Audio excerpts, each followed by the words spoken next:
31 மே 2026 மூவரு கடவுளுடைய பெருவிழாவின் ஞாயிறு நற்செய்தி வாசகம். யோவான் எழுதிய தூய நற்செய்தியின் வாசகம். ஆண்டவரை மாட்சிமக்கும் அதிகாரம் 3 இறை வசனங்கள் 16-18 முடிய. அக்காலத்தில் இயேசு நிக்கதேமிடம் கூறியது, தம் ஒரே மகன் மீது நம்பிக்கை கொள்ளும் எவரும் அழியாம நிலை வாழ்வு பெறும் பொருட்டு அந்த மகனையே அளிக்கும் அளவிற்கு கடவுள் உலகின் மேல் அன்பு கூர்ந்தார். உலகிற்கு தண்டனை தீர்ப்பளிக்க அல்ல, தம் மகன் வழியாக அதை மீட்கவே கடவுள் அவரை உலகிற்கு அனுப்பினார். அவர் மீது நம்பிக்கை கொள்வோர் தண்டனை தீர்ப்புக்கு ஆளாவதில்லை, ஆனால் நம்பிக்கை கொள்ளாதோர் ஏற்கனவே தீர்ப்பு பெற்றுவிட்டனர். ஏனெனில் அவர்கள் கடவுளின் ஒரே மகனிடம் நம்பிக்கை கொள்ளவில்லை. ஆண்டவரின் அருள்வாக்கு. கிறிஸ்துவே உமக்கு புகழ். இயேசுவில் பிரியமான அன்பு சகோதர சகோதரிகளை, மாதத்தினுடைய இறுதி நாளில், வணக்க மதத்தினுடைய இறுதி நாளில் ஆண்டவர் இயேசுனுடைய விண்ணேற்று முடிந்த தூயாவுடைய பிரிவிழாவினுடைய அடுத்த ஞாயிறாக இன்று மூவரு கடவுளுடைய பெருவிழாவை தாயாம் திரு அவை கொண்டாடுகிறது. இன்றைய நாளில் வணக்க மதத்துடைய இறுதி நாளிற்கான மரியனுடைய குணமாக மரியனுடைய அன்பை நாம் தியானிக்க அழைக்கப்படுகிறோம். மரியானுடைய அன்பு நிலையானது. அவர் இயேசுவை இறுதி வரை அன்பு செய்தார்.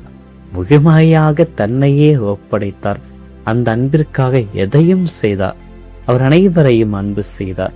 ஆக அவருடைய அன்பை பெற்று ஆண்டவரையும் பிறரையும் அன்பு செய்ய இன்று நாம் அழைக்கப்படுகின்றோம்.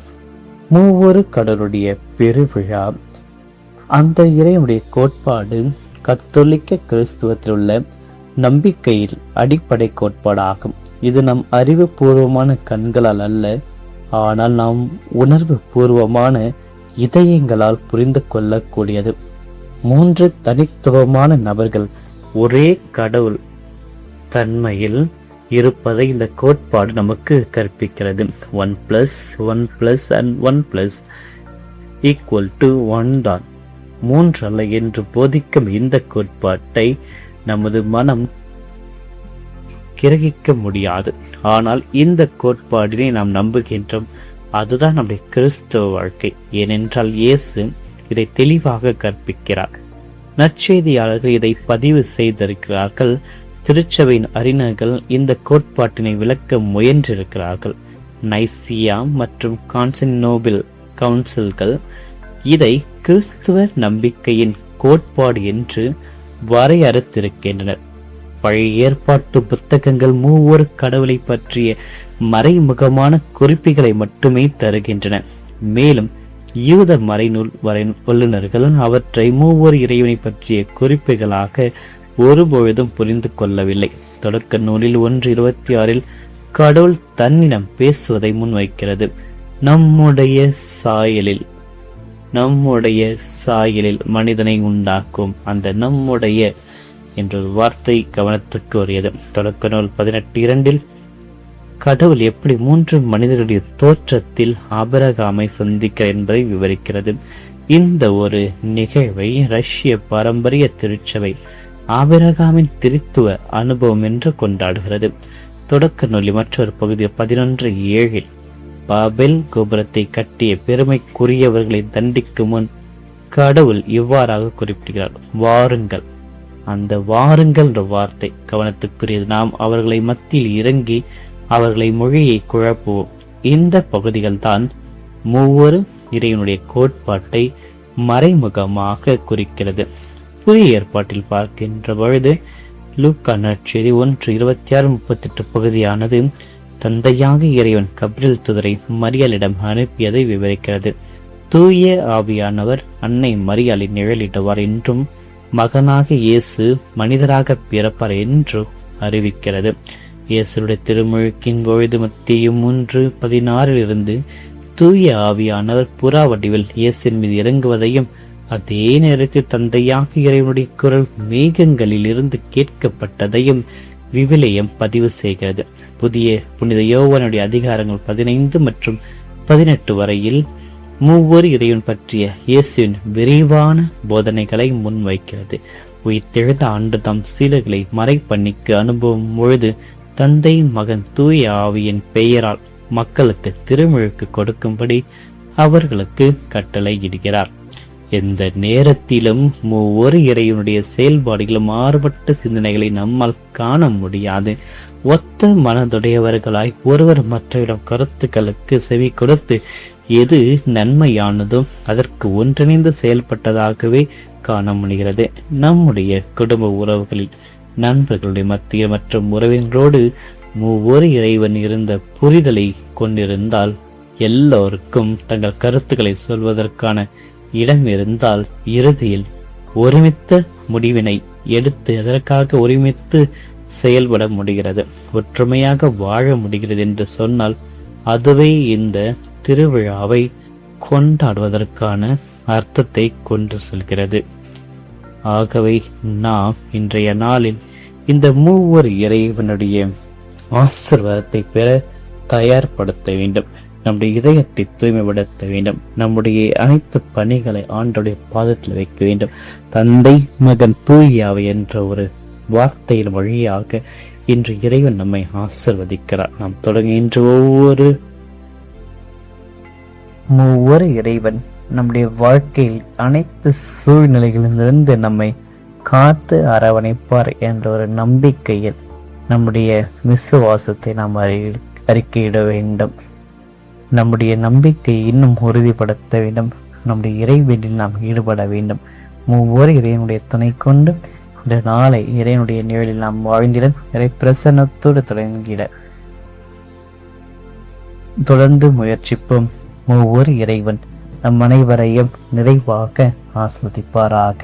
ஆமென்.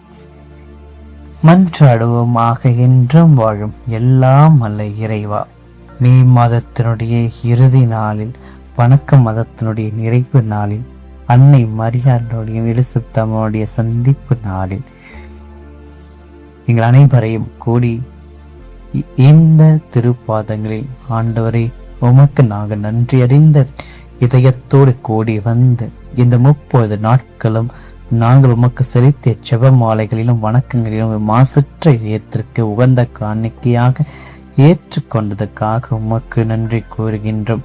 ஆண்டவரை என்னுடைய உள்ளம் போற்றி புகழ்கின்றது என்று பாடிய மகிழ்ச்சியுடைய கீதத்தை நாங்கள் நினைவில் கொண்டு இந்த மே மாதம் முடிந்தாலும் உம்முடைய தாய்க்குரிய அன்பு, அன்னை மரியாளுடைய அன்பு, பாதுகாப்பு மற்றும் பரிந்துரைகளை விட்டு விலகாமல் ஜூன் மாதத்திலும் எங்களை வாழ்வில் ஒவ்வொரு நாளிலும் எங்களை தொடர்ந்து வழிநடத்த வேண்டும் என்று உம்மை மன்றாடுகின்றோம்.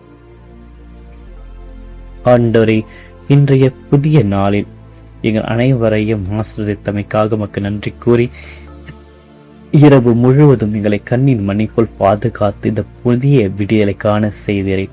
உமது பேர் அன்பிற்காக உமக்கு நன்றி கூறுகிறோம். இந்த நாள் நாங்கள் செய்கின்ற ஒவ்வொரு செயலையும், எண்ணத்தையும், வார்த்தையும் பாதத்தில் அர்ப்பணிக்கின்றோம். இன்று நாங்கள் சந்திக்கின்ற அனைத்து மனிதர்களிடத்தில் உமது அன்பை பிரதிபலிக்க எங்களுக்கு துணையாக வாரும். கோபம், பொறாமை, சோர்வு போன்ற தீய எண்ணங்கள் எங்களை அணுகாதபடி எங்களுடைய இதயத்தை காத்துக்கொள்ளும். உம்முடைய ஞானத்தினால் என் புத்தியை ஒளிர செய்தருளும். நாங்கள் எடுக்கப் போகின்ற ஒவ்வொரு முடிவுகளிலும் அனைத்திலும் நல்வழியில் எங்களை நடத்தியருளும் என்று எங்கள் குடும்பத்தையும் நண்பர்களையும் வேலைகளையும் உடைய கரத்தில் ஒப்படைக்கின்றோம். தீமைகள் அனைத்திலிருந்து எங்களை பாதுகாத்து உமது ஆசீர்வாதத்தை இந்த நாளை வெற்றிகரமாக அமைத்திட எங்களுக்கு உதவியாக வாரும். அன்பு ஆண்டவரே, இன்றைய நாளில் தந்தை மகன் தூய ஆவியானுடைய மூவர் இறைவனுடைய திருவிழாவை கொண்டாடுகின்ற பொழுது இந்த மகிழ்வு நிறைந்த நாளில் உம்மை போற்றி ஆராதிக்கின்றோம். விண்ணையும் மண்ணையும் படைத்து எங்களை என்றும் பராமரிக்கும் அன்பின் தெய்வமே, எங்களுடைய பாவங்களை மன்னித்து எங்களுக்கு மீட்பை அளித்த மீட்பராக இயேசுவே, எங்களை வழிநடத்தி எங்கள் இதயங்கள் வாழும் மகிழ்ச்சியான தூய ஆவியானவரை, உமதுக்கு எங்களுடைய நன்றி பலன்களை நாங்கள் செலுத்துகின்றோம். 3 ஆட்களாக இருந்தாலும் ஒரே கடவுளாக விளங்குகின்ற ஒரு ஒற்றுமையின் மறைபொருளை நாங்கள் என்று எங்கள் வாழ்வில் கடைபிடிக்க எங்களுக்கு உதவியாக வாரும். எங்கள் குடும்பங்களிலும் சமூகத்திலும் உமது அன்பும் சமாதான பிரிவில்லா ஒற்றுமையும் நிலைத்திருக்க செய்தலும். நாங்கள் செய்கின்ற ஒவ்வொரு செயலிலும், எண்ணத்திலும், வார்த்தையிலும் உம்மை நாங்கள் மகிமைப்படுத்திட, உமது தூய நாமத்தை நாங்கள் உலகின் சாட்சிகளாக அறிவித்திட எங்களுக்கு உதவியாக வாரும். எங்களை எமது படைப்பின் வழியாக ஆசிர்வதித்தருளும். சிலுவையின் வழியாக எங்களுக்கு புது வாழ்வு அளித்தருளும். தூயாவுடைய ஞானத்தின் எங்களை வழி நடத்தியருளும். தொடக்கத்தில் இருந்தது போல இப்பொழுதும் எப்பொழுதும் என்றென்றும் மூவொரு இறைவனுக்கு என்றும் மகிழ்ச்சி உண்டாகுக. மெய் மதத்துடைய இறுதி நாளில் அன்னை மரியாளுடைய பரிந்துரையை நாடி வந்திருக்கின்ற எங்களுக்கு அவரின் ஆசீர்வாதத்தை அளித்தருளும். அன்னை மரியே, எங்களுடைய குடும்பங்களுடைய மாசற்ற இதயத்தில் அர்ப்பணிக்கின்றோம். எங்களை எந்நாளும் பாதுகாத்தருளும். அமைதியின் தாயே, உலகின் அமைதியும் எங்கள் குடும்பங்களில் ஒற்றுமை நிலவ உமது திருமகனிடம் எங்களுக்காக பரிந்துரை செய்தருளும். கிறிஸ்தவருடைய சகாயமே, எங்களுடைய அன்றாட தேவைகள், பலவீனங்கள் மற்றும் நோய்கள் இவைகளிலிருந்து எங்களுக்கு துணையாக நின்று எங்களை ஆசீர்வதித்தருளும்.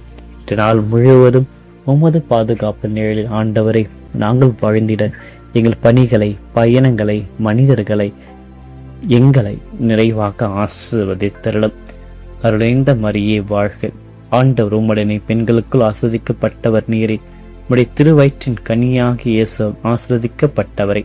தூய மரியே, இறைவனுடைய தாயே, பாவிகளாய் இருக்கிற எங்களுக்காக இப்பொழுதும் எங்கள் இறப்பின் வேளையிலும் வேண்டிக் கொள்ளும். ஆமென். எல்லாம் அல்ல இறைவன் தந்தை, மகன், தூயவை ஒவ்வொருவரையும் நிறைவாக ஆஸ்வதிப்பாராக. ஆமென்.